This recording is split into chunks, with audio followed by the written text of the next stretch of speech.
Very good morning. Bonjour, And bonjour à thank you tous very et much. merci beaucoup. The President, Professor Jean Yevis, and all your team and Monsieur FAM. le Président, I think, merci à la FAM.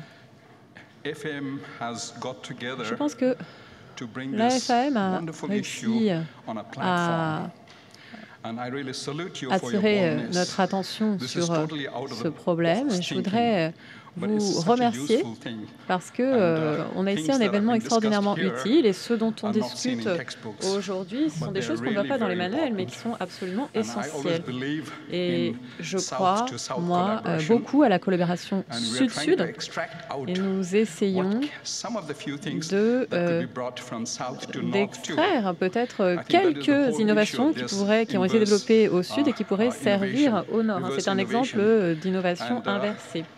Me being very passionate with my Moi, work, je suis I passionné think par mon the travail restoration of sight et is probably the best example je of pense que the reverse la innovation. vision, eh bien, ça And I nous would like fournit to un des meilleurs discuss exemples d'innovation inversée. Je voudrais here. donc First, I'll discuter show you a short video. aujourd'hui de ce And, problème. the Tout d'abord, vous video, montrer une I'm not petite going to vidéo. speak because Je ne the vais pas video is parler very powerful. parce que It's a la case history vidéo of a est video extrêmement of a frappante. 30-year-old lady Il s'agit d'une who femme looks de almost 30 ans 60 years, qui a l'air d'avoir and près then the next de day she looks 60 back ans. to 30 years. Et le And lendemain, how eh bien, she's elle reprend son apparence de incapacitated in femme her de family. 30 And ans. what's Elle the reprend expression to see sa a capacité à child mener whom she has une vie never de seen famille.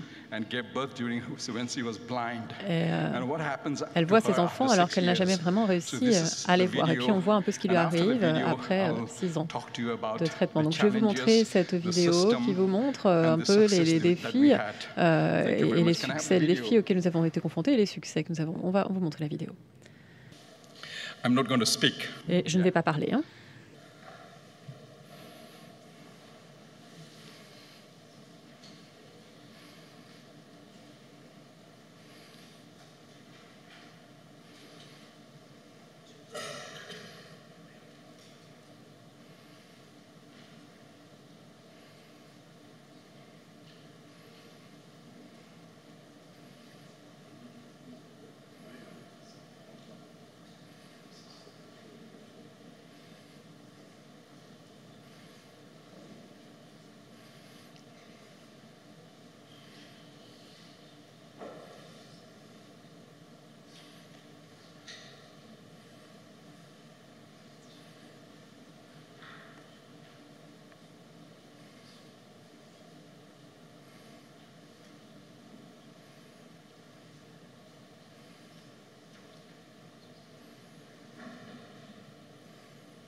Alors, l'essentiel ici, c'est le fait que c'est accessible et peu coûteux.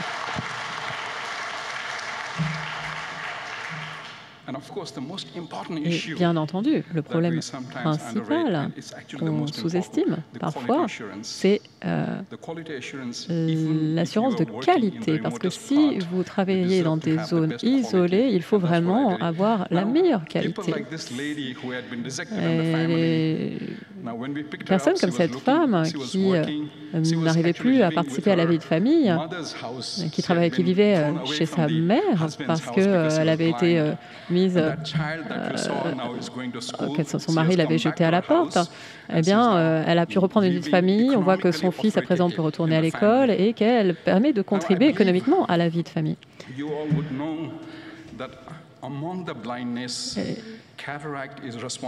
Parmi les problèmes de cécité, la cataracte est responsable de 25% des problèmes de cécité et on a des millions de personnes qui souffrent de ce problème dans le monde. 60 millions de personnes ou plus ont besoin de chirurgie des yeux.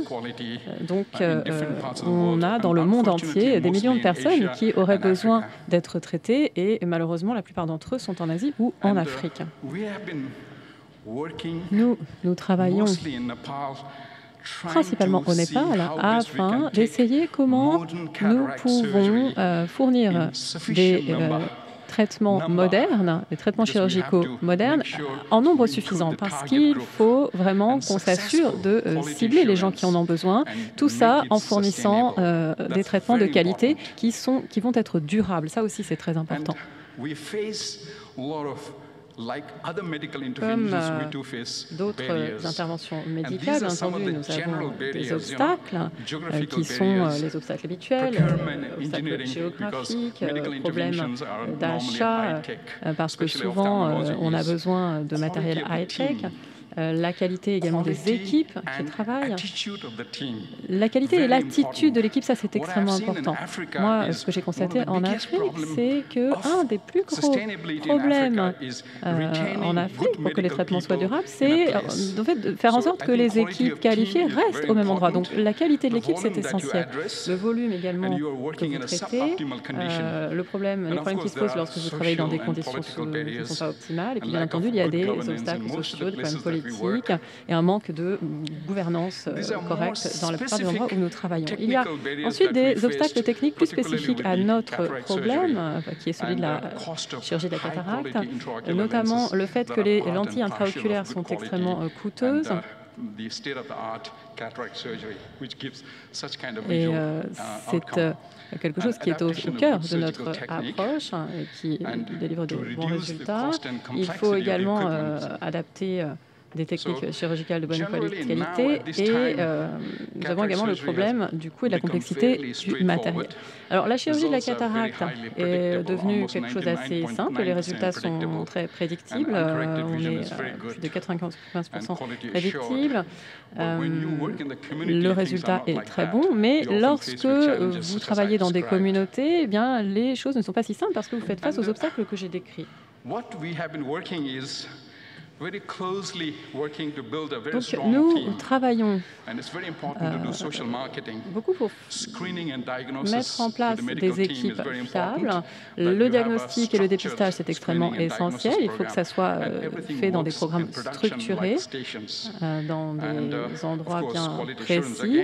Bien entendu, il faut travailler sur l'assurance de qualité, il faut améliorer la gouvernance et mettre en place des partenariats efficaces avec des gens qui travaillent sur les mêmes problèmes dans le monde. Les chirurgiens, les techniciens ophtalmiques, les assistants, les gestionnaires. Et bien entendu, même si c'est un peu philosophique, ce qui est important également, c'est l'engagement, la culture, la passion. Et lorsque tout ce personnel est passionné, eh bien, c'est un avantage. Alors, nos espaces de travail pour pouvoir travailler sur de gros volumes doivent permettre le diagnostic, le dépistage, le transport des patients, parce que parfois on travaille dans des endroits très difficiles. L'examen également est important pour essayer de poser un diagnostic.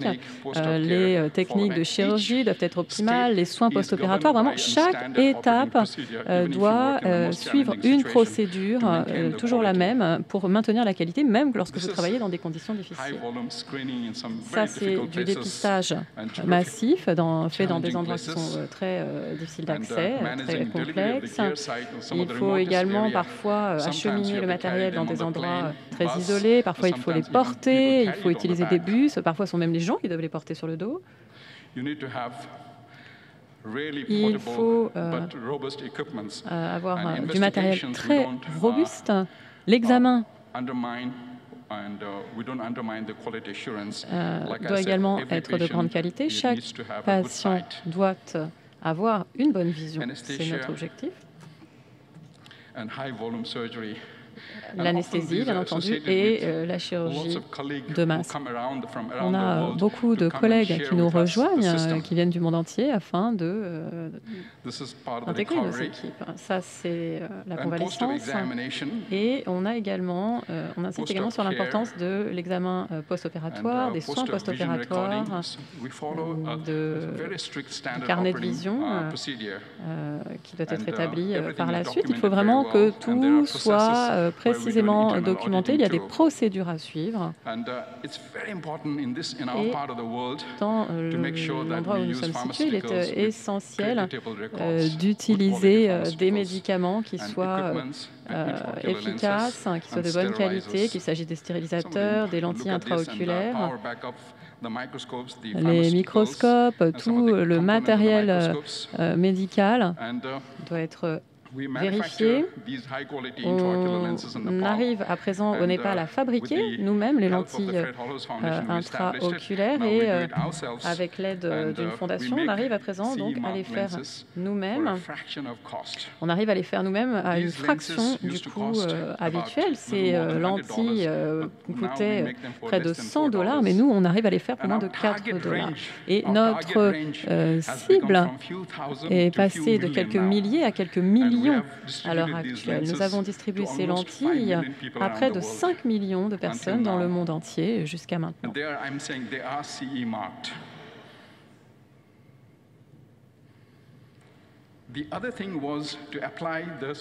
Alors, il faut également réussir à faire de la chirurgie de la cataracte par petite incision. C'est ce que vous avez vu dans la vidéo. C'est très simple, c'est de faible coût avec des résultats qui sont probants. Et voilà les différentes étapes de l'intervention chirurgicale que vous avez vues sur la vidéo. Et au Népal, au milieu des années 90, on a commencé avec un taux de chirurgie de la cataracte d'environ 500.